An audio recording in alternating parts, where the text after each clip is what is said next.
Good day mga boss. Kaway-kaway dyan sa mga bagong affiliate.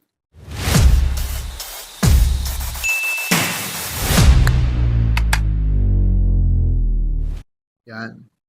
And sa tinuro ko last time, kailangan may quality content tayo mga boss. Paano tayo magkakaroon ng quality content? Dapat malinaw yung video, tapos malinaw yung audio. Yung lighting dapat sapat lang mga boss. Hindi pwedeng yung medyo mahina yung lighting kasi maraming noise yan sa video pag ganun. Diba? Mahina yung exposure mga boss. Kaya yung isa lagi nyo isa sa isip, dapat malinaw yung video, malinaw yung audio. Yan mga boss, para maging malinaw yung audio mga boss, kailangan mo ng external na mic. Yan katulad nitong gamit ko. Yan po yung TNW-TX or TNW-N9 or N8 mga boss. Ito yung isa to sa mga professional mic na available sa TikTok shop. Yan mga boss, isa to sa mga affordable na na gamit na mic. Diba? Kung nagsisimula ka pa lang, wala ka masyadong budget sa mamahaling mga professional mic, dito ka mag-invest sa mic na to. Solid yung tunog na to mga boss. Tapos may mga features to boss eh.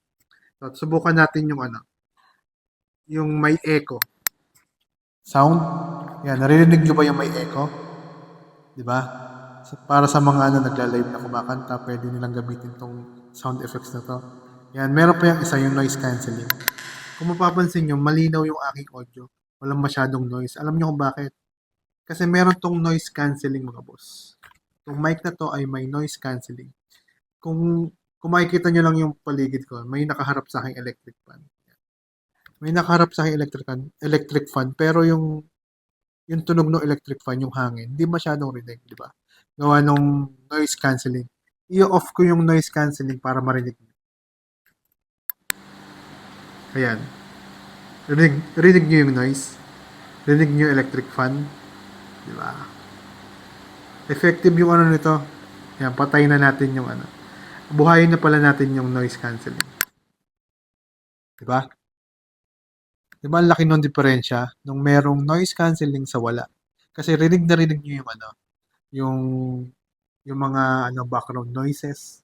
Ayaw ni TikTok niyan. Nadidetect na low quality yung ating video. Ang malupit pa niyan, meron niyang lagayan mga boss. Oh. Di ba? Buksan natin to. Yan oh. Ang professional na mic na to ay may dalawang mic mga boss.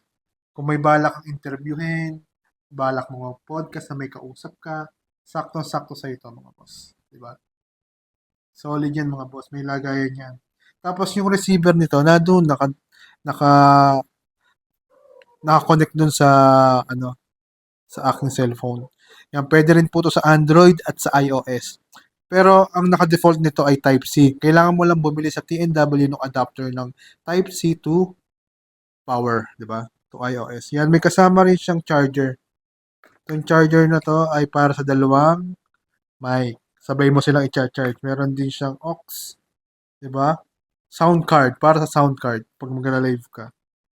Ito para sa music, sa mobile phone, di ba? Yan, kompleto yung kanyang accessories mga boss para makapagsimula ka magkaroon ng quality audio. Kaya mga boss, ano pang hinihintay nyo? Available yan sa yellow basket yan. Click mo lang yung yellow basket yan sa baba para makita mo, para makabili ka rin nito mga boss. See ya mga boss! Thank you!